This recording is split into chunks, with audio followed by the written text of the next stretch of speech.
بسم اللہ الرحمن الرحیم وللہ علی الناس حج البیت من استطاع الیہ سبیلا صدق اللہ العلی العظیم۔ حج اور ہم ماہ حج جس کے اندر آج ہم اور آپ موجود ہیں، 1444 ہجری کا یہ حج موجود ہے ہمارے پاس۔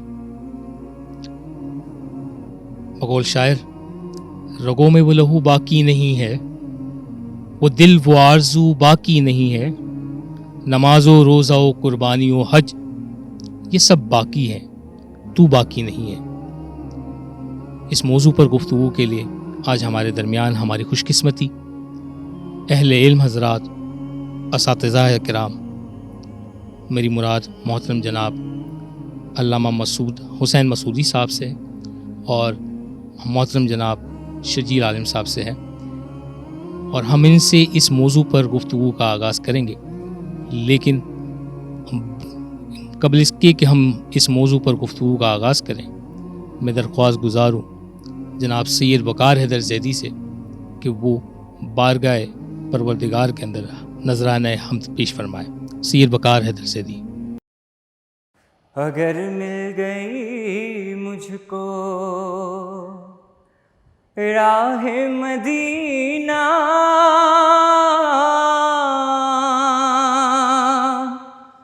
اگر مل گئی مجھ کو راہ مدینہ، محمد کا نقش قدم چوم لوں گا، عقیدت سے کعبے میں سر کو جھکا کر نگاہوں سے بابِ حرم چوم لوں گا، اگر مل گئی مجھ کو۔ اگر دل کو ہے کچھ نبی سے عقیدت، کسی دل تو جاگے گی میری بھی قسمت۔ اگر دل کو ہے کچھ نبی سے عقیدت، کسی دل تو جاگے گی میری بھی قسمت۔ جو آئیں گے کر کے طواف مدینہ، میں خوش ہو کے ان کے قدم چوم لوں گا۔ جو آئیں گے کر کے طواف مدینہ، میں خوش ہو کے ان کے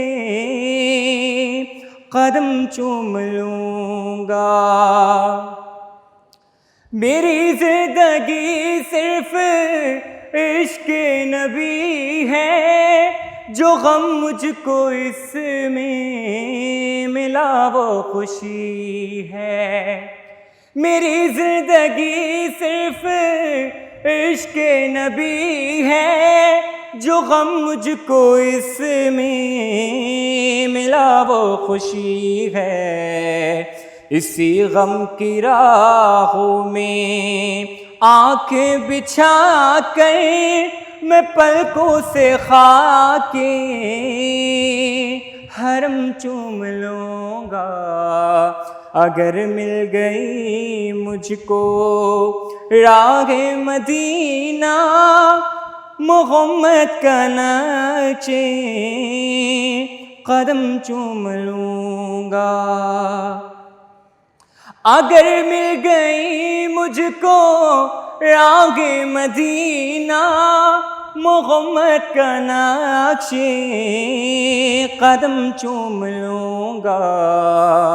جن آنکھوں نے دیکھا ہے طیبہ کا منظر، وہ آنکھیں خدا کی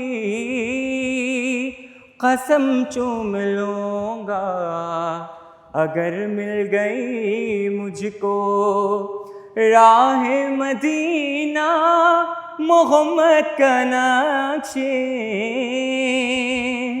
قدم چوم لوں گا۔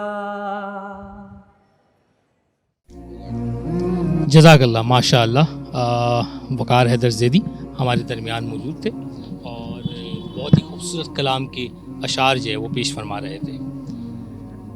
حج وہ عبادت ہے کہ جس میں انسان اپنے نفس اور مال دونوں کے ساتھ اپنے پروردگار کی بارگاہ میں موجود ہے. آخر اس دوہری مشقت سے خالق کائنات کی کیا مقصود ہے؟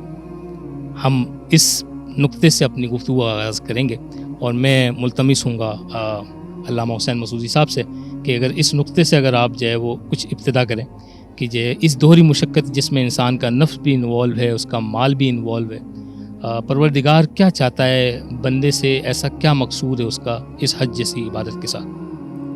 اعوذ باللہ السمیع العلیم من الشیطان اللعین الرجیم، بسم اللہ الرحمن الرحیم وبہ نستعین وہو خیر ناصر ومعین، الحمد للہ رب العالمین والصلاة والسلام علی رسولہ الکریم وآلہ الطاہرین واصحابہ المنتخبین، اما بعد، بسم اللہ الرحمن الرحیم، وللہ علی الناس حج البیت من استطاع الیہ السبیل ومن کفر فإن اللہ غنی عن العالمین۔ یقیناً جس آیہ مبارکہ سے آپ نے سورہ آل عمران کی، اس سے ہی میں آغاز کر دوں گا آپ کے سوال کے جواب میں بھی، کہ پہلی بات آپ نے جو کہا کہ دوہری مشقت ہے، تو میں دوہری تو نہیں کہوں گا، پتہ نہیں کتنی مشقتوں کے ساتھ یہ حج ملتا ہے۔ یعنی ایک طرف مال کی مشقت ہے، ایک طرف جسم کی مشقت ہے، ایک طرف فیملی کی مشقت ہے، ایک طرف اپنے کاروبار کی مشقت ہوتی ہے، ایک طرف سے کیا ہے اپنے عزیز اقارب، اپنے شہر کی مشقت، یعنی آپ چھوڑ کر کے کیا ہے لقاء اللہ کے لیے، فنا فی اللہ کے لیے، اللہ سے لو لگانے کے لیے، اللہ سے دوستی کرنے کے لیے آپ وہاں جاتے ہیں۔ تو جو قرآن میں بھی خداوند عالم نے اس کا تعارف کرایا تو اسی انداز سے کرایا، وَلِلَّهِ عَلَى النَّاسِ، اللہ کے لیے لوگوں پر ہے کیا چیز؟ حج۔ اور حج کی عبادت جو ہے وہ عبادت ہے کہ جس کے لیے کہا جاتا ہے کہ آخر تمام دین اور شریعت جب مکمل ہوئی تو آخر میں یہ فرض اور وظیفہ الہی آ رہا ہے جسے ہم اور آپ حج کے نام سے جانتے اور پہچانتے ہیں۔ یعنی اور حج میں یہاں پر ایک بات کہنا ضروری سمجھتا ہوں کہ اس کی بھی وضاحت ہو جانی چاہیے کہ ایک مرتبہ کیا ہے حج بیت اللہ ہے اور ایک مرتبہ زیارت بیت اللہ ہے۔ یعنی یہ دونوں میں کیا فرق ہے؟ ہم عام طور پر حج جو ہے وہ زندگی میں ایک مرتبہ صرف مستطیع پر فرض ہے، یعنی خدا کی بارگاہ میں حاضر ہونا، یہ آپ کا وظیفہ الہی مکمل ہو جاتا ہے۔ لیکن اس کے ساتھ اگر ہم یہ کہیں کہ جناب کیا ہے زیارت کعبۃ اللہ، تو زیارت کعبۃ اللہ کی اتنی زیادہ اہمیت ہے کہ مکے میں پہنچنے کے بعد، خانہ خدا میں پہنچنے کے بعد زیادہ تر اپنی زندگی کا وقت جو ہے وہ کہاں پہ صرف کرو؟ وہ وقت تم صرف کرو اس جگہ پر کہ جو بیت اللہ کہلاتا ہے، یعنی کعبۃ اللہ کی زیارت کرتے رہو، مسلسل اس کو دیکھتے رہو، اس کے گرد چکر لگاتے رہو، اس کے گرد گھومتے رہو، اس کے گرد گھومتے رہو۔ یعنی میں یوں کہہ دوں کہ جو طواف جس کا ہر ایک چکر جو ہے ایک شوط کہلاتا ہے، وہ ایک شوط یوں سمجھ لیجئے کہ 7 آسمانوں کو سر کرنا، یعنی گویا خدا نے بلایا ہے اپنے قریب کرنے کے لیے، کیونکہ وہ یہ کہتا ہے کہ نحن اقرب من حبل الورید، میں تو اپنے بندگان خدا سے اس کی شہرگ حیات سے زیادہ قریب ہوں۔ یہ اور بات ہے کہ ہم خدا سے قریب نہیں، خدا ہم سے قریب ہے، ہم خدا سے دور ہے، خدا ہم سے دور نہیں، ہم خدا سے دور ہیں۔ لہٰذا خداوند عالم نے اس چیز ہی کے لیے ہمیں اور آپ کو دعوت دی ہے کہ آؤ میرے گھر تک آؤ۔ تو میں یہ کہتا ہوں کہ یقینی طور پر بات آگے بڑھے گی انشاءاللہ کہ حج کے لیے جب قدم بڑھاتے ہیں، آپ نے اپنے گھر سے قدم اٹھانا شروع کیا، آپ کے گناہ دھلنے شروع ہو گئے، یہاں تک کہ آپ کعبۃ اللہ پہنچ گئے، یعنی خانہ کعبہ تک پہنچ گئے، آپ مطاف تک پہنچ گئے، اور وہاں پہنچنے کے بعد آپ نے کیا ہے طواف کیا۔ تو جب آپ کعبۃ اللہ اور بیت اللہ تک پہنچتے ہیں، یعنی بیت خدا تک جب پہنچتے ہیں، آپ اللہ کے گھر تک پہنچتے ہیں تو آپ کے سارے گناہ دھل چکے ہوتے ہیں. یعنی آپ کے کندھے پر جو زندگی کا 40 سال کا 60 سال کا 20 سال کا 25 سال کے جتنے گناہ ہوتے ہیں یہ سارے گناہوں کو ہم کیا ہے معاف کروا لیتے ہیں. یہ جو مشقت کا لفظ آپ نے استعمال کیا تھا نا, تو ہر مشقت کے نتیجے میں کچھ انعام ہوا کرتا ہے. اور خداوند عالم نے اس کعبۃ اللہ کے لیے بھی یہی لفظ استعمال کیا ہے کہ کعبے میں جو آتا ہے اس کے لیے ان اول بیت وضع للناس للذی ببکۃ مبارکہ وہدی للعالمین. یہ مبارک باد دینے والا گھر ہے. یعنی کس چیز کی مبارکباد؟ تمہارے گناہ دھل گئے, تم پاک و پاکیزہ ہو گئے. اسی لیے ہر آدمی کیا کہتا ہے جب زندگی بھر گناہ کر لیتا ہے تو اس کے بعد جاتا ہے کہ جی وہ کعبۃ اللہ جا رہے ہیں. کیوں جا رہے ہیں؟ کہا بھائی وہ ذرا گناہ دھلوانے کے لیے ذرا ہے, وہ واشنگ مشین میں جا رہے ہیں یا لانڈری میں جا رہے ہیں. تو بہرحال حقیقت تو یہی ہے کہ قلب کی لانڈری کا نام کعبۃ اللہ اگر ہم کہیں تو کوئی شک نہیں ہے. میرے گناہوں کو دھونے والا اگر کوئی پتھر موجود ہے تو جس ہم حجر اسود پر جب ہاتھ رکھتے ہیں تو بہرحال یہ کہا جاتا ہے کہ جناب وہ ہمارے سارے گناہوں کو اپنے اندر جذب کر لیتا ہے. اسی لیے اس کا نام کیا ہے؟ حجر ابیض سے یہ حجر اسود ہو گیا. یہ سفید یہ ہمارے کالے کرتوتوں کی بنا پر, یہ انسانوں کے کالے کرتوت وہ ہیں کہ جس کی وجہ سے اس سفید پتھر نے اپنے آپ کو جذب کر کے ہماری کثافتوں کو, ہمارے گناہوں کو, ہماری غلطیوں کو, ہماری لغزشوں کو, ہماری کیا ہے غلط انٹرپریٹیشنز کو جس کو ہم آپ کہتے ہیں, ان سب چیزوں کو وہ جذب کر کے ایک پیارا سا انسان ہمارے حوالے کرتا ہے. تو میں تو یہ ضرور کہوں گا کہ یاد رکھیے گا کہ جی ہاں جب بیت تک پہنچے آپ, جب بیت تک پہنچتے ہیں یعنی گھر تک پہنچتے ہیں تو سارے گناہ دھل گئے. تو اگر ہم صاحب بیت تک پہنچ جائیں, تلاش کرو بیت کا صاحب کون ہے. یہ صاحب بیت کو تلاش کرنے کے لیے ہم جاتے ہیں.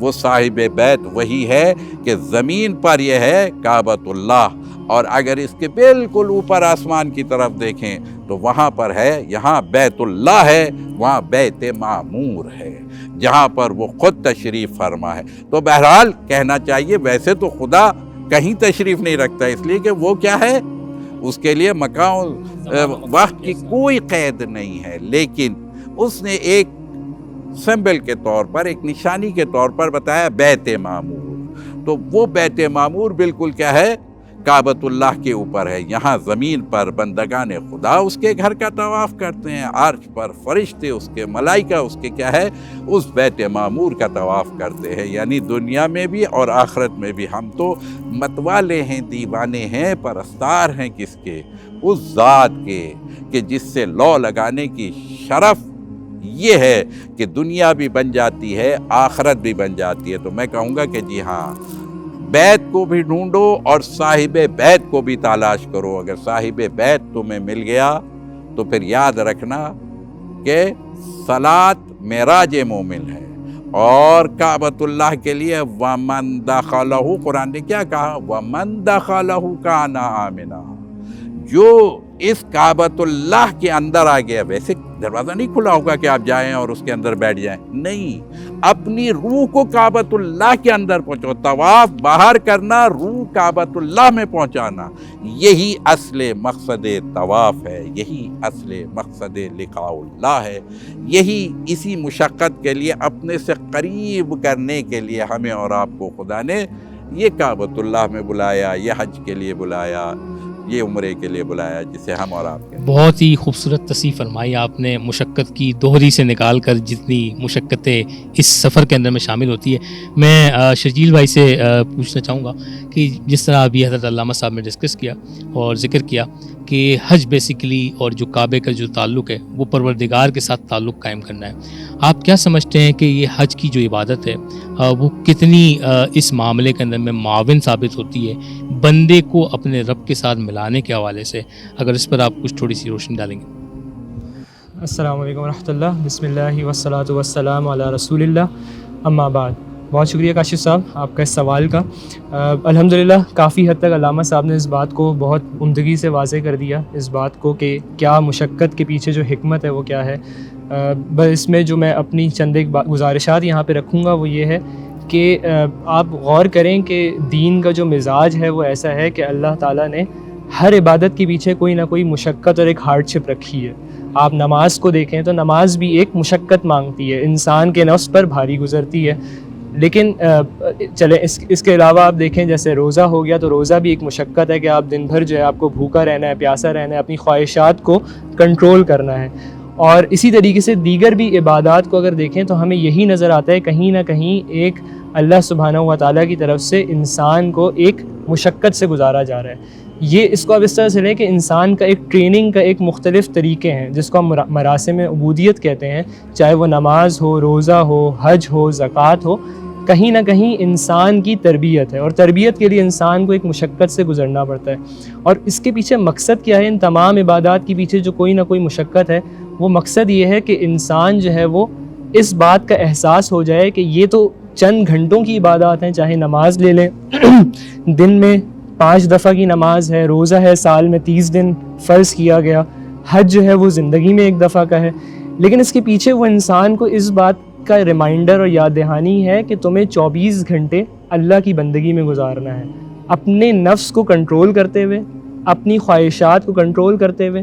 جو بھی چیز تمہاری ایسی ہو کہ تمہیں یہ محسوس ہو کہ یہ میرے رب کی مرضی کے خلاف جا رہی ہے, تو ظاہر مشقت تو آئے گی. اور ایسے ہی حج, جس طرح تمام عبادات میں آپ دیکھیں عظیم ترین عبادت کے اس میں جیسے مال کی بھی جو ہے وہ ایک طریقے سے انسان لگا رہا ہے, اپنا وقت بھی لگا رہا ہے, اور علامہ صاحب نے تمام چیزیں گنوا دیں کہ ہر کچھ اس کا, تمام چیزیں اس کی لگ رہی ہیں. تو اس کے پیچھے اللہ تعالیٰ کی طرف سے ایک حکمت جو سمجھ آتی ہے وہ یہ ہے کہ انسان کی ایک ٹریننگ کروائی جائے کہ وہ 24 گھنٹے کی زندگی میں تیار ہو جائے. کہ جس طرح ابراہیم علیہ السلام کے بارے میں اللہ تعالیٰ قرآن میں فرماتا ہے کہ اذ قال لہ ربہ اسلم قال اسلمت لرب العالمین, کہ جب ان کو کہا ان کے رب نے کہ اسلام لے آؤ, سلامتی قبول کر لو, سبمٹ کر دو, تو انہوں نے کہا اسلمت لرب العالمین. تو یہ ہر گھڑی انسان وہ تیار رہیں. یہ حج کی پیچھے بھی جو حکمت نظر آتی ہے اس کا ایک مظہر یہ بھی میری نظر میں نظر آتا ہے. بلا شبہ حج کے حوالے سے ہماری گفتگو کا سلسلہ جاری ہے, اور ہم انشاءاللہ اپنے اگلے سیگمنٹ میں قربانی کے حوالے سے کچھ چیزیں ان دونوں اہل علم حضرات سے ڈسکس کریں گے. ملتے ہیں ایک وقفے کے بعد.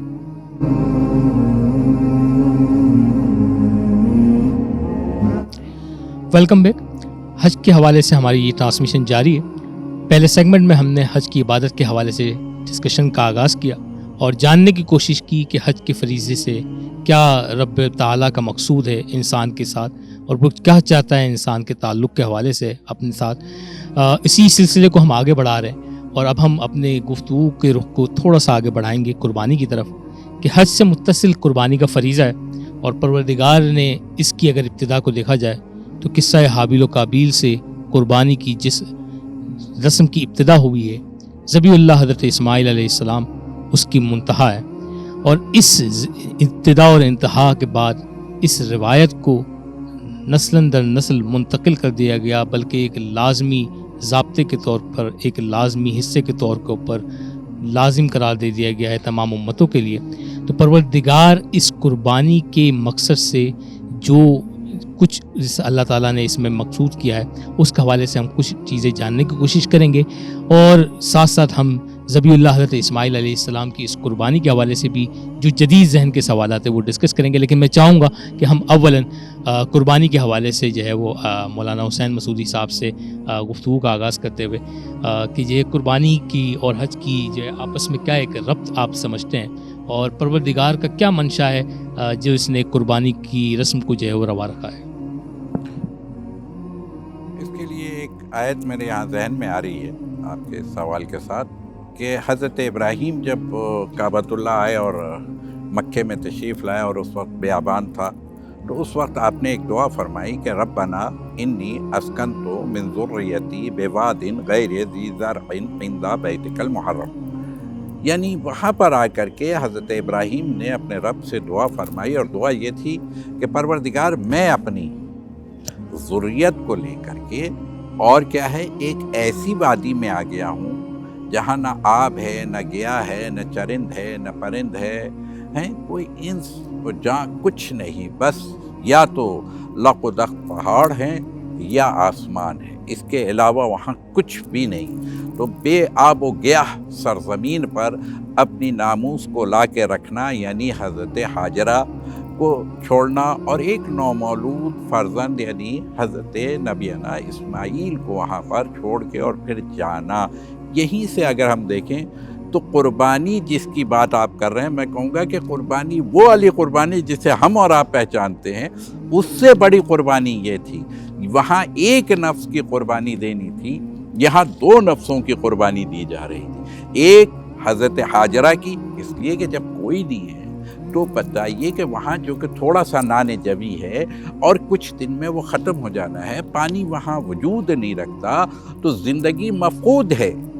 وہاں زندگی کا پھر وجود ممکن نہیں ہے کہ جہاں پانی نہ ہو، جہاں درخت نہ ہو، جہاں کھانے پینے کی کوئی اشیاء نہ ہو، جہاں کوئی انسان نہ رہتا ہو، نہ کوئی بستی ہو، نہ کوئی سایہ تک نہیں تھا، یعنی سائے کے لیے بھی کوئی چیز نہیں ہے۔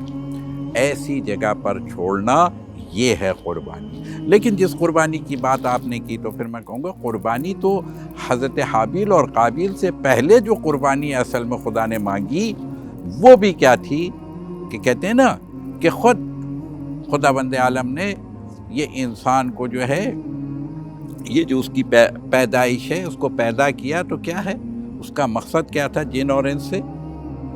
صرف اور صرف عبادت مقصود تھا۔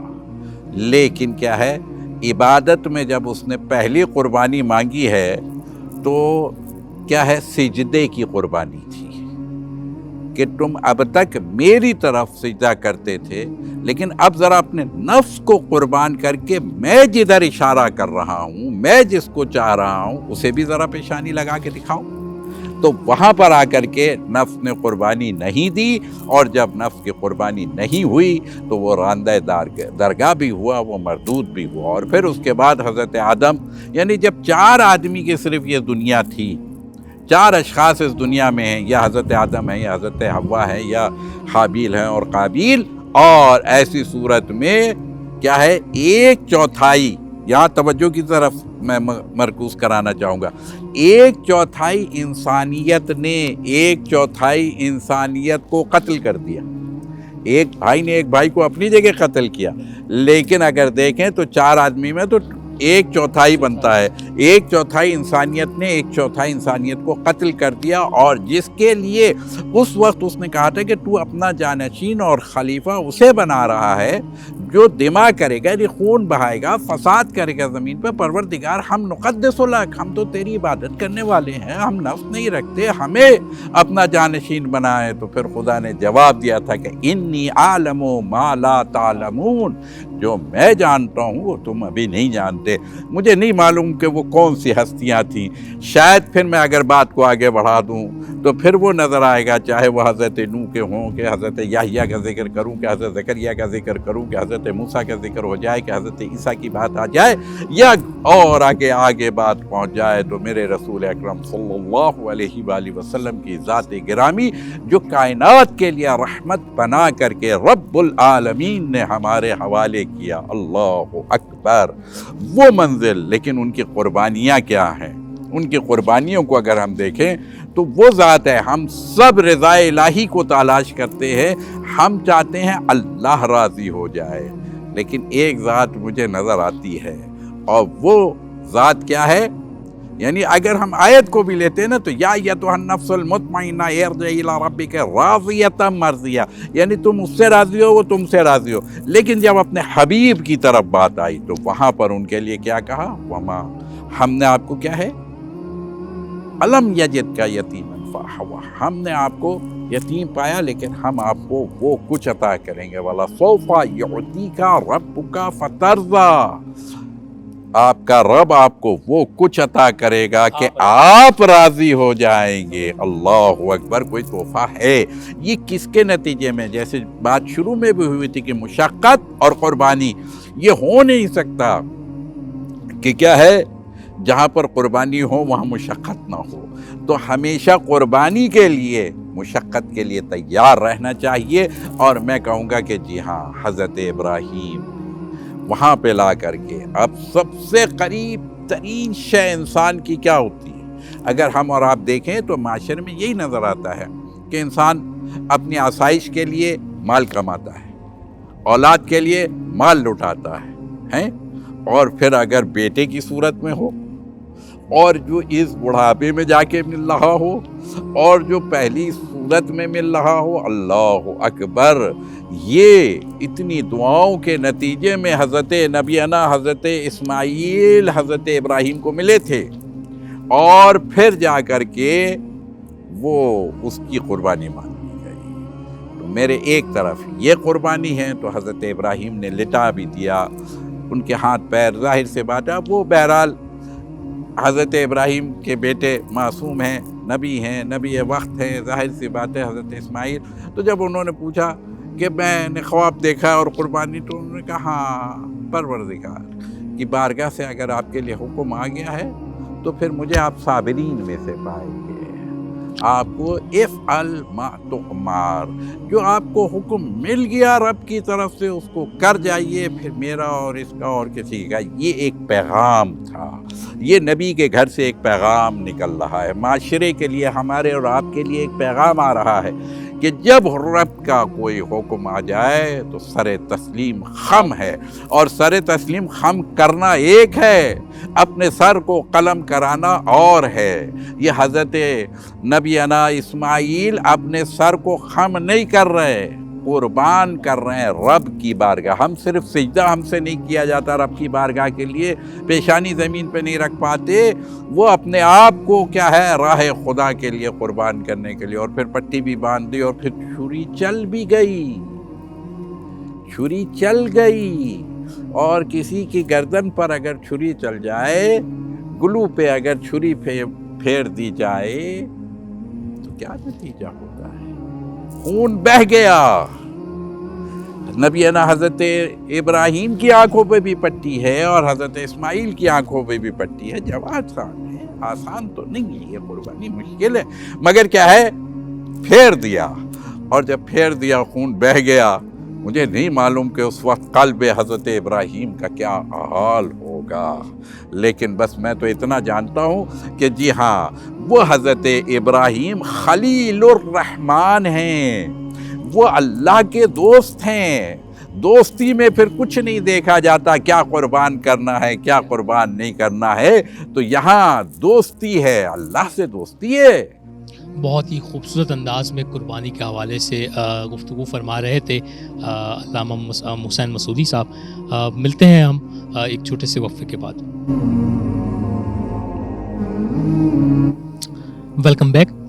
حج کی سلسلے کے اندر میں ہماری ٹرانسمیشن جاری ہے، اور حج اور قربانی کے حوالے سے ہمارا ذکر چل رہا ہے، اور میں اقبال کے اس شعر کے ساتھ گفتگو کا آغاز کروں گا کہ یہ فیضان نظر تھا کہ مکتب کی کرامت تھی، یہ فیضان نظر تھا کہ مکتب کی کرامت تھی، سکھائے کس نے اسماعیل کو آداب فرزندی۔ قربانی جس عظیم نعمت کا نام ہے، اور حضرت ابراہیم علیہ السلام نے جس قربانی کو سر انجام دیا، خود پروردگار قرآن میں فرماتا ہے کہ من قتل نفسا بغیر نفس فقط قتل الناس جميعا، جس نے کسی ایک انسان کو بغیر کسی عوض کے جو ہے وہ قتل کیا، اس نے انسانیت کو قتل کر دیا۔ پھر وہ پروردگار جو کہ 70 ماؤں سے زیادہ رحیم اور شفیق ہے، اس نے ایک ایسا اقدام، اور وہ بھی اپنے پیغمبر کو، کہ جو کہ بظاہر دیکھنے کے اندر میں اخلاقی، انسانی، سماجی، مذہبی، معاشرتی، ہر طرح کی اقدار سے ایک بالکل پست قسم کا جو ہے وہ اقدام نظر آتا ہے، منافی نظر آتا ہے اس کے۔ آپ کیا سمجھتے ہیں کہ پروردگار کی منشا اس سے کیا یہی تھی، یا جو ہے وہ پیغمبر اس منشا کا جو ہے وہ مصداق کچھ اور سمجھے؟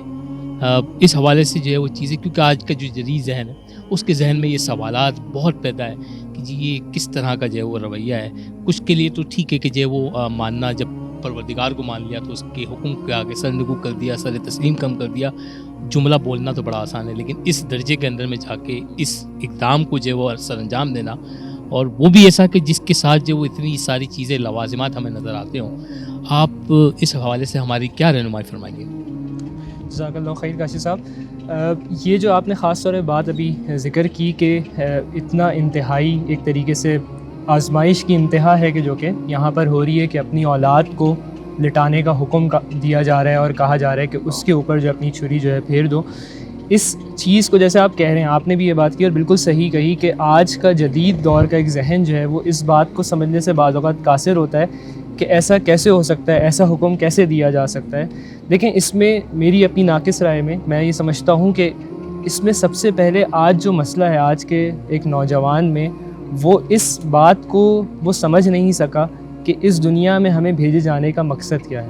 اس چیز سے ایک ڈسکنیکٹ ہوا جس کی وجہ سے اب یہ سوال بھی پھر ذہن میں پیدا ہوتے ہیں. تو مختصراً میں اس بات کو پہلے ذکر کروں کہ اللہ تعالیٰ قرآن میں فرماتا ہے کہ افحسبتم انما خلقناکم عبثا, کیا تم نے یہ گمان کر لیا کہ میں نے تمہیں بیکار پیدا کیا, وانکم الینا لا ترجعون, اور تمہیں میری طرف لوٹ کر نہیں آنا. تو اس حیثیت میں جب بندہ سوچے کہ یہاں مجھے پیدا کیا گیا تو یہ انتہا نہیں ہے دنیا, بلکہ اس کے بعد ایک اور دنیا ہے, اور وہ پھر اس دنیا کا پھر مقصد سمجھ میں آتا ہے. قرآن میں اللہ جب فرماتا ہے سورۃ الملک میں کہ الذی خلق الموت والحیات لیبلوکم ایکم احسن عملا, کہ تم میں سے کون ہے جو اچھے اعمال کرتا ہے. یہاں پہ جو لفظ ہے غور کرنے کا, لیبلوکم, یہ بلا کا لفظ, ابتلا کا لفظ, یعنی اللہ کا اس کائنات کو پیدا, اللہ تعالیٰ کا اس کائنات کو پیدا کرنے کا جو مقصد تھا وہ یہی تھا کہ ہماری آزمائش لی جائے. اور اس آزمائش کی جو انتہا ہے, ہر انسان اس آزمائش سے گزرے گا. اس امتحان کی ایک انتہا جو ہے وہ حضرت ابراہیم علیہ السلام کی زندگی ہے. جس طرح علامہ صاحب نے بہت خوبصورتی سے بیان کیا کہ وہ بچپن سے امتحان شروع ہوتا ہے, اپنے والد کے سامنے چیلنج کرتے ہیں کہ یہ جو بتوں کی عبادت کی جا رہی ہے وہاں سے آپ شروع ہوں, اور اس کے بعد پھر بادشاہ کے سامنے کلمہ حق کہتے ہیں, اور اس کے بعد آگ میں ڈال دیا جاتا ہے, اور اس کے بعد پھر اس کی انتہا یہ ہے کہ اللہ تو بادشاہ کے سامنے کلمہ حق وہ ادا کرتے ہیں, اور اس کے بعد پھر اس کی انتہا یہ کہ جب آگ میں ڈال دیا وہاں سے بھی اللہ تعالیٰ نے سلامت نکال لیا, اور پھر بالآخر اللہ تعالیٰ وہ انتہائی حکم دیتے ہیں آزمائش کا کہ جو ہے وہ جزاک اللہ خیر, اللہ تعالیٰ یہ حکم دیتے ہیں کہ اپنے بیٹے اور اپنی بیوی کو لے کر چلے جاؤ اور بے آب و گیا صحرا میں چھوڑ کے آ جاؤ. وہاں پر بھی اللہ سوال نہیں کرتے کہ اللہ ایسا کیوں حکم دے رہے ہیں, کیسے ان کی سلامتی کا سامان کیسے ہوگا. اور پھر اب وہ بیٹا جب جوان ہوتا ہے تو اللہ تعالیٰ فرماتے ہیں فلما بلغ معہ السعی, کہ اب وہ جو ہے وہ بلاغت کو پہنچتے ہیں, تھوڑے بڑے ہوتے ہیں, تو اب وہ اللہ تعالیٰ ان کو خواب میں یہ حکم دے دیتے ہیں کہ اپنے بیٹے کو ذبح کرو. اور وہاں پر جو ہے وہ اپنے بیٹے سے جب اس حکم کو جو ہے وہ بیان کرتے ہیں تو کہتے ہیں کہ انی ارا فی المنام, میں نے ایک خواب دیکھا ہے, انی اذبحک, کہ میں تمہیں ذبح کر رہا ہوں, فانظر ماذا تری, تو بیٹا تم بتاؤ کہ تمہاری کیا رائے ہے. اب وہ بیٹا بھی کس کا ہے؟ ابراہیم علیہ السلام کا بیٹا, اور وہی ان کی تربیت جو ابراہیم علیہ السلام کی ہے. تو وہ جوان بیٹا کہتا ہے کہ یا ابت افعل ما تؤمر, جیسا علامہ صاحب نے بیان فرمایا بڑی خوبصورتی سے. تو یہ اب آپ اگر غور کریں تو یہ پوری آزمائش تھی ان کی زندگی, اور اللہ تعالیٰ پھر ان کو سرٹیفکیٹ دیتا ہے کہ ہم نے جو ہے ان سے بڑی عظیم امتحان لیے لیکن وہ ان امتحانات میں کامیاب ہو گئے. اب میرے اور آپ کے لیے اللہ تعالیٰ نے یہ امتحان نہیں رکھا کہ ہم اپنی اولاد کے اوپر چھری پھیریں, اللہ تعالیٰ نے اس بات کا امتحان نہیں لیا. لیکن قربانی جو تھی اس کے پیچھے فلسفہ کیا تھا کہ جو اپنی محبوب چیز ہے اس کو لٹا دو, اللہ کی محبت کے آگے اس کو قربان کر دو. آج مجھ سے اور آپ سے سوال کیا ہے, اللہ تعالیٰ کا تقاضا کیا ہے کہ تمہیں وہی جانور قربان کرنا ہے, لیکن اس کے پیچھے اس کا فلسفہ کیا ہے کہ تم اپنی ہر خواہش کو, اپنی ہر محبت کو, اپنی ہر چاہت کو اللہ کی محبت اور اللہ کی چاہت کے آگے قربان کرنے کے لیے تیار ہو. جیسے علماء فرماتے ہیں کہ جب تم چھری کو پھیرو تو اس بات کو سوچو کہ یہ چھری جو ہے وہ جانور پہ نہیں پھر رہی, بلکہ یہ میرے نفس پہ پھر رہی ہے, یہ میری اولاد پہ پھر رہی ہے, میرے مال, میرے دولت, میرے اسٹیٹس اور ہر چیز پر پھر رہی ہے, اور میں ہر چیز کو قربان کرنے کے لیے تیار ہوں. تو یہ اللہ تعالیٰ نے ہمارے لیے یعنی ایک طریقے سے یہ امتحان رکھا, اور اس امتحان کا مقصد کیا ہے کہ انسان جو ہے وہ تیار رہے ہر قربانی کو دینے کے لیے. یہ میرے نظر میں جو ہے یہاں پر اس قربانی کے پیچھے جو فلسفہ ہے, اور آج جو ہمارے لیے سنت جاری ہوئی, اس کے پیچھے مقصد وہی ہے کہ جو ابراہیم علیہ السلام کی آزمائش تھی اسی آزمائش کی یاد بھی تازہ کی جائے, اور ساتھ ساتھ جو ہے وہ ہمارے لیے بھی ہر سال جو ہے وہ ایک یاد دہانی ہو کہ ہم بھی اسی امتحان سے گزر رہے ہیں. میں علامہ حسین مزروی صاحب سے بھی ملتمس ہوں گا کہ اگر آپ اس سلسلے کے اندر میں اسی سوال کے ضمن میں اگر کچھ چیز اس جدید ذہن کو اس کے حوالے سے اگر کچھ بتانا چاہیں کہ اس قربانی کے ساتھ جو ہے وہ کیا چیزیں منسلک ہیں، تو پھر ہم اپنی گفتگو کو پھر آگے کی طرف مزید لے جائیں گے۔ دیکھیے بات بہت آسان ہے اور بڑی خوبصورتی سے قبلہ نے اس کو وضاحت کی۔ دیکھیے ایک مرتبہ ہوتی ہے ہماری اور آپ کی عقل، اور میں اگر یوں کہوں کہ آپ اپنے معاشرے کے اندر بھی دیکھیں تو سب کی عقلیں برابر نہیں ہوتی، اگرچہ کہ خدا نے سب کو برابر عطا کی ہے، یہ اور بات ہے کہ کس نے اس کو کتنا نکھارا ہے۔ علم کسی کی میراث نہیں ہوتی، عقل مندی کسی کی میراث نہیں ہے۔ کون کتنا اپنے آپ کو عقل مند پروف کرنا چاہتا ہے اور اس کو اپنی عقل کو کتنا استعمال کرنا چاہتا ہے۔ اچھا اب سائنسدانوں نے تو یہی بتا دیا کہ خدا بند عالم نے اب جتنی عقل انسان کو، ایک انسان کو دی ہے، وہ کمپیوٹر وغیرہ تو بہت پیچھے ہیں اس کے، ابھی اس عقل کے برابری کمپیوٹر بھی نہیں کر سکتا ہے، یہ بات اب طے ہو چکی ہے، مشخص ہو چکی ہے۔ اور اس میں یہ بھی سائنسدانوں نے جب نتیجہ نکالا کہ جو بہت عقل مند کہلاتے تھے، جو فیلسوف کہلاتے تھے، جو کیا ہے بقراط اور سقراط کہلاتے تھے، ہیں جو افلاطون کہلاتے تھے، وہ کون لوگ ہیں؟ انہوں نے جو خدا نے عقل کی نعمت اس انسان کو دی ہے، اس میں سے کسی نے 3%، کسی نے 4%، اس سے زیادہ تو ابھی تک کوئی ہے ہی نہیں جن کو سائنسدانوں نے شمار کیا ہو کہ 5 اور 6% تک بھی کوئی گیا ہو اپنی عقل کو استعمال کرنے میں۔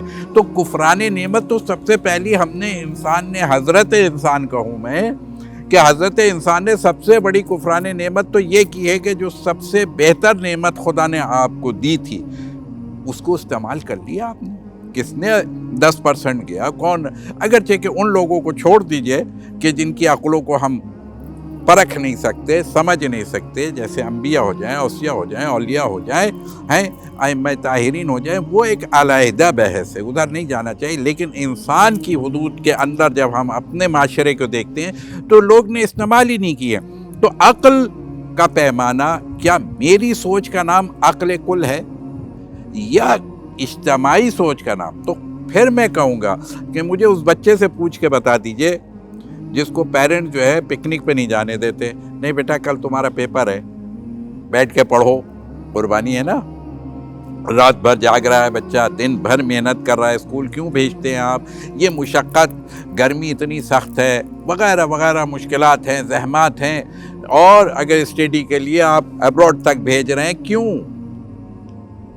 خدا نخواستہ وہاں پر بھی تو ایک قربانی ہی ہے نا، لیکن اچیومنٹ کے لیے قربانی کے بغیر اچیومنٹ نہیں ہے۔ بہت آسان الفاظ میں کہا جائے گا کہ اگر آپ کچھ اچیو کرنا چاہتے ہیں تو پھر اپنے آپ کو قربان کرنا پڑے گا۔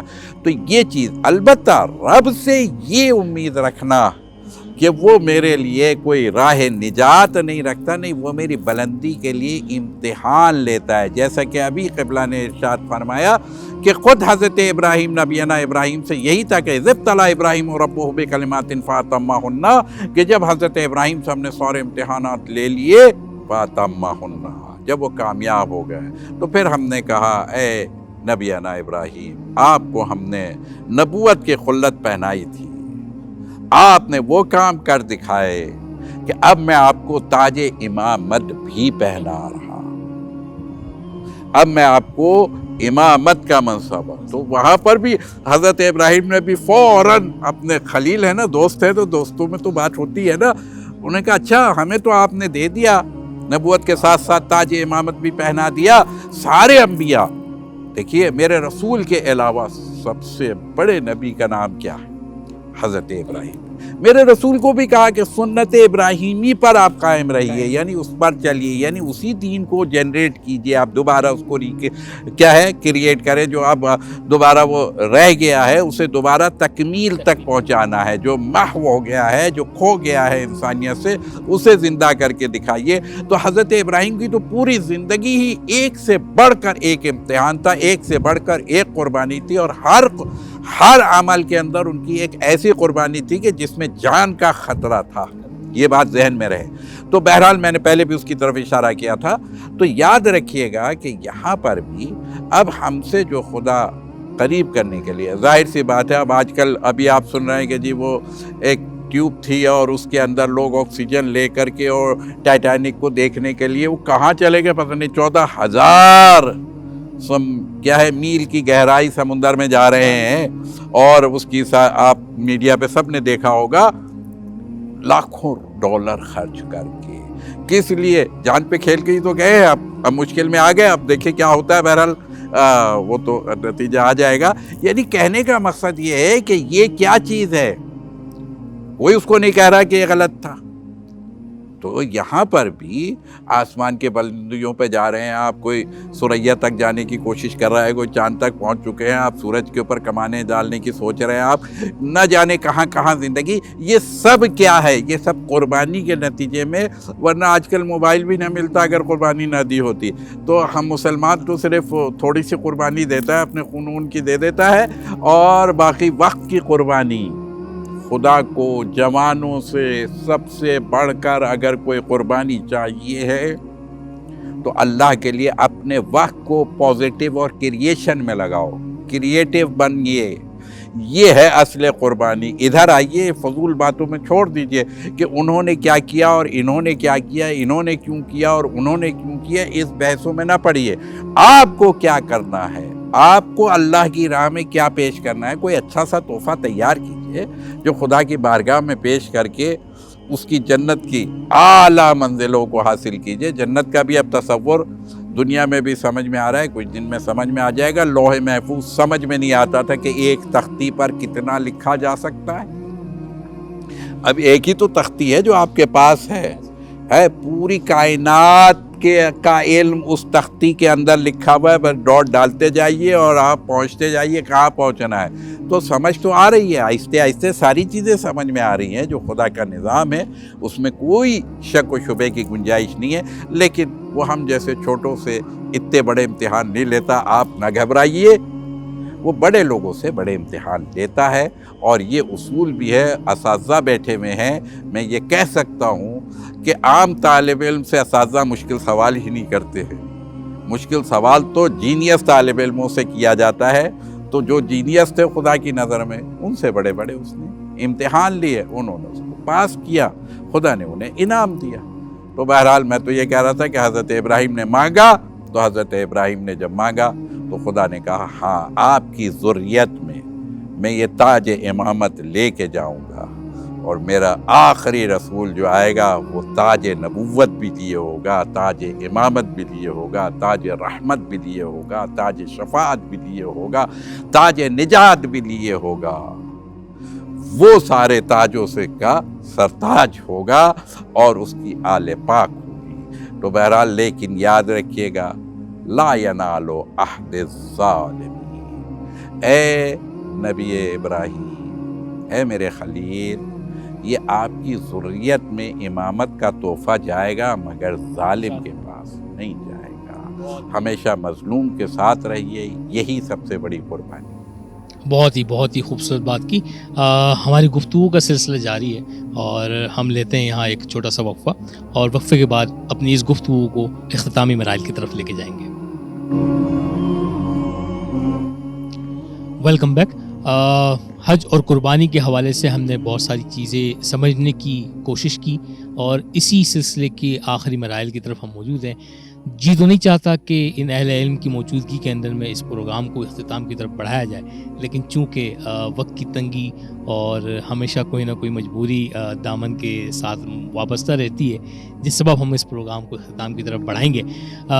پروگرام کو اختتام کی طرف بڑھانے سے قبل جو میوزک سوال ہم شجیل بھائی سے کرنا چاہیں گے کہ شجیل بھائی, جس طرح کی حج کی اور قربانی کے حوالے سے ہماری ذکر چل رہا ہے, ان تمام عبادات کا آپ نے بھی, علامہ صاحب نے بھی ذکر کیا کہ جو ہے انسان کے اندر میں جو ہے وہ اپنے رب کے ساتھ تعلق قائم کرنا ہے, اس کی خواہشات کو اور اس کے نفس پر اس نے اپنے آپ کو قابو پانے کا اس کی ایک کوشش کرنے کا ذریعہ ہے. لیکن کیا دیکھتے ہیں ہم کہ آج کے اس زمانے کے اندر میں حج اور قربانی دونوں اس ساری تقوی اور اس محدود خواہش کی فلسفے سے نکل کر یہ کسی اور طرف جو ہے وہ جاری چلی گئی ہے. ہم دیکھتے ہیں کہ نمود و نمائش کی جو ہے وہ یہاں بازار گرم ہے. باضابطہ اہتمام کے ساتھ جو ہے وہ ٹینٹ لگا کر اور اس کے اندر میں اتنے لوازمات کو جو ہے وہ شامل کر دیا جاتا ہے کہ وہ قربانی سے زیادہ ایک جو ہے وہ نمود، ایک نمائش، ایک ایگزیبیشن، ایک سما، ایک منظر، ایک جو ہے وہ اوکیجن جس کا مذہبی اور جو فلسفہ اس کے پیچھے موجود ہے اس کے ساتھ تعلق کم سے کم تر ہوتا بلکہ کمزور ترین ہوتا نظر آ رہا ہے.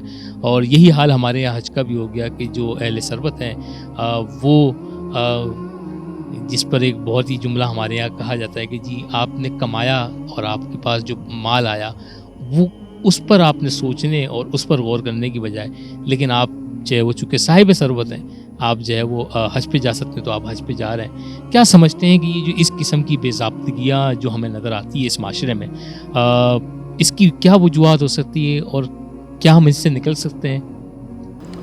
کاشف صاحب بہت اچھا سوال آپ کا ہے اور بہت ایک اہم مسئلے کی طرف آپ نے توجہ دلائی ہے. دیکھیں یہ جتنی بھی عبادات اللہ تعالیٰ نے ہم پر فرض کی ہیں، پہلے بھی الحمدللہ اس سے بات آ چکی ہے کہ اس کے پیچھے جو اصل مقصود ہے اللہ تعالیٰ کا وہ یہ ہے کہ انسان جو ہے وہ اپنے نفس پر قابو پا سکے، اپنی خواہشات پر قابو پا سکے، اس کے اندر ایک سیلف کنٹرول آ سکے. اب معاملہ یہ ہوا کہ اب عبادات تو ادا ہو رہی ہیں لیکن وہ جو اس کے پیچھے اس کا فلسفہ تھا، جو اس کے پیچھے اس کی غایت تھی، اس کا مقصد تھا، وہ نظروں سے اوجھل ہو گیا. اور الحمدللہ یہاں پر جس طرح سے یہ ایک مجلس لگی، اگر اسی چیز کو پروموٹ کیا جائے، اسی چیز کو لوگوں میں عام کیا جائے تو انشاءاللہ یہ چیز بھی بہتر ہونے کی امیدیں ہیں. اب معاملہ یہ ہو گیا کہ اب یہ عبادات بھی انسان اپنی خواہشات کے تقاضوں کو پورا کرنے کے لیے ادا کر رہا ہے.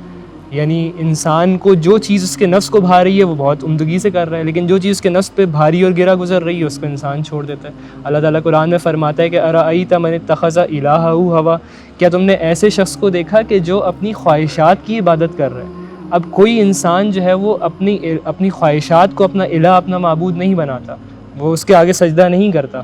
اصل بات کیا ہے کہ انسان جس کی فرما برداری کر رہا ہے، جس کے حکم کی تعمیل کر رہا ہے، جس کے آگے سبمٹ کر رہا ہے، وہی اس کا الہ ہے.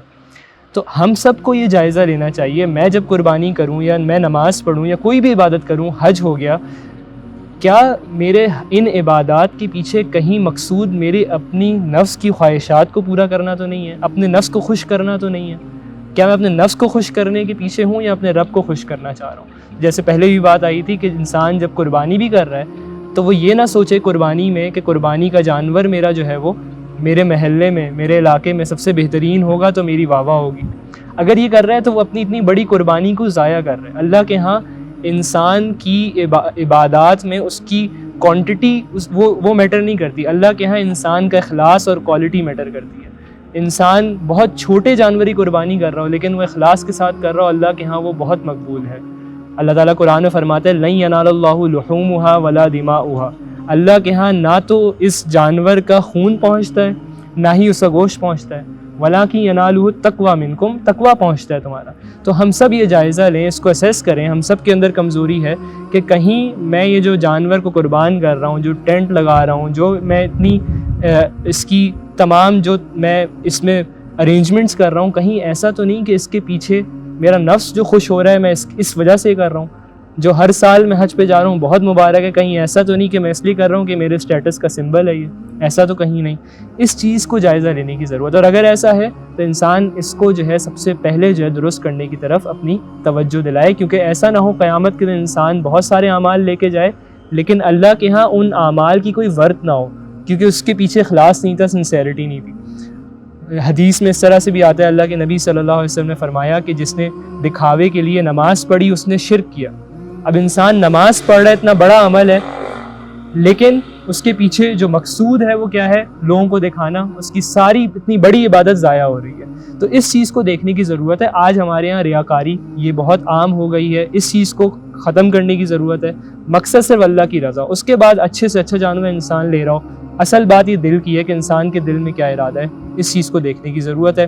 اسراف اور تبذیر سے بچتے ہوئے ان قربانیوں کرے تو انشاءاللہ اس کی اصل روح بھی اس کو جو ہے، اصل جو اس کی اسپرٹ ہے انسان اس کو حاصل کر لے گا انشاءاللہ. اسی سے متصل میں ایک اور سوال جوڑنا چاہوں گا کہ جس طریقے سے آپ نے کہا کہ انسان نے اور بعض لوگوں نے اس کا ایک تھوڑا سا رویہ یہ بھی نکالا کہ اجتماعی قربانیاں جو ہو رہی ہیں اور خاص طور پہ وہ قربانیاں کہ جس کے اندر میں آپ صرف حصہ لیتے ہیں، گوشت وغیرہ ڈائریکٹلی تقسیم کر دیا جاتا ہے غربا کے اندر میں، اس قسم کی جو قربانیوں کی جو پریکٹس ہے، اور ایک طرف جو ہے وہ اسراف اور تبذیر کے ساتھ جو پریکٹس ہے، ان دونوں کے اندر میں بیلنس جو ہے وہ قائم کرنے کے لیے آپ اگر کوئی چیز اس حوالے سے ذکر کرنا چاہیں، کیونکہ دیکھیں کہ جب ہم اجتماعی قربانیوں میں یا اس طرح کی قربانیوں میں کہ جہاں گوشت بھی تقسیم کر دیا جاتا ہے اس میں حصہ بنتے ہیں، تو ہم اپنی مشقت کا جو ایلیمنٹ، جس طرح ہم نے ڈسکس کیا آج کے اندر میں بھی، قربانی میں بھی، کہ مشقت کا ایلیمنٹ ہوتا ہے، تو اس کے ساتھ آپ کے پاس اللہ کی طرف سے انعام و اکرام کا جو ہے وہ سلسلہ بھی موجود ہوتا ہے. تو اس مشقت کے ایلیمنٹ کو ایک طرف مائنس کر دیتے ہیں اور دوسری طرف ہم جو ہے وہ بہت ہی زیادہ آگے بڑھ جاتے ہیں. تو یہ اس پہ توازن جو ہے وہ ان دونوں چیزوں کے درمیان میں انسان کیسے اپنے اس نفس کو اس دور کے اندر میں جو ہے وہ کنٹرول رکھتے ہوئے جو ہے وہ قابو پا سکتا ہے. دیکھیں اس میں اصل چیز تو یہ، جیسے میں نے پہلے ہی بات کی، کہ یہ انسان کی اپنی نیت کے اوپر ہے. آج ہمارے یہاں پر بہت سے لوگ ایسے ہیں کہ جو قربانی نہیں کر سکتے، جس طرح کے حالات ہیں. کوئی شخص اس وجہ سے قربانی نہیں کر پا رہا، اس کی بڑی خواہش ہے لیکن پھر بھی وہ قربانی کا پورا جانور نہیں لے پا رہا، اور وہ اس کے بعد کسی ایک شیئر میں، حصے میں جو قربانی کر رہا ہے، تو یہ ایک الگ معاملہ ہے. اور جیسے آپ نے بات کی، توجہ دلائی، کوئی شخص ایسا ہے وہ سوچتا ہے کہ میں اپنے گھر پہ جانور لاؤں گا، قربانی کرنا مشقت ہوگی، پورا میرا دن نکل جائے گا، محنت کروں گا، تھک جاؤں گا. اب یہ ظاہر ہے یہاں پہ اس نیکی کو، جو اس ثواب کو جو وہ حاصل کر سکتا ہے، اس کو وہ اپنا محدود کر رہا ہے، لمٹ کر رہا ہے. حدیث میں اس طرح بھی آیا کہ قربانی کے دن، یعنی عید کے دن، قربانی سے بڑھ کر کوئی عمل اللہ کے ہاں محبوب نہیں ہے. تو یہ وہ بہت بڑی ایک اپرچونٹی ہے ہمارے لیے کہ ہم اس میں نیکی حاصل کر سکیں، ثواب حاصل کر سکیں. تو بس یہ، باقی اس میں یہی بات ہے کہ اصل تو انسان کی نیت ہے، کہ انسان کس نیت سے یہ کام کر رہا ہے، اس کو دیکھا جائے. بہت بہت خوبصورت، بہت خوب بات کی.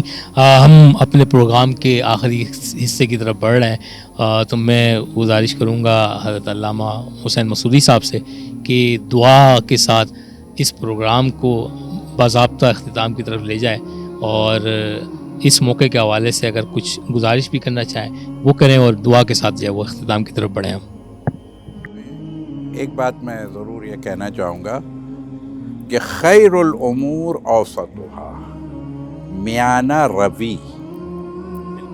یہ میانہ روی جو ہے نا، یہ انسان کی کامیابی کی دلیل ہے. تو اگر ہم اور آپ کامیاب ہونا چاہتے ہیں تو میانہ روی اختیار کریں. افراط اور تفریط، اس سے بچنے کی ضرورت ہے، تب آپ صراط مستقیم میں جائیں گے. نہ رائٹ جانا ہے زیادہ، نہ لیفٹ جانا ہے زیادہ، ٹھیک ہے نا. زیادہ رائٹ بھی ہو جانا خطرناک ہو جاتا ہے، تو جس کی طرف آپ اشارہ کر رہے تھے شاید، اور بالکل ہی لیفٹ چلے جائیں گے تو ہے ہی خطرناک.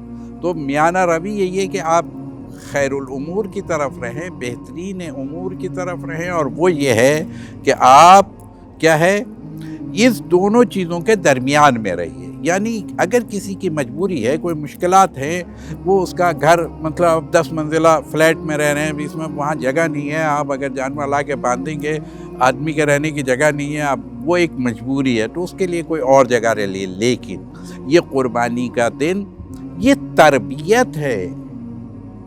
خدا کے یہاں نہ گوشت جاتا ہے نہ خون جاتا ہے، وہ تو تقویٰ جاتا ہے. وَمَن يُعَظِّمْ شَعَائِرَ اللَّهِ فَإِنَّهَا مِن تَقْوِیَ الْقُلُوبِ.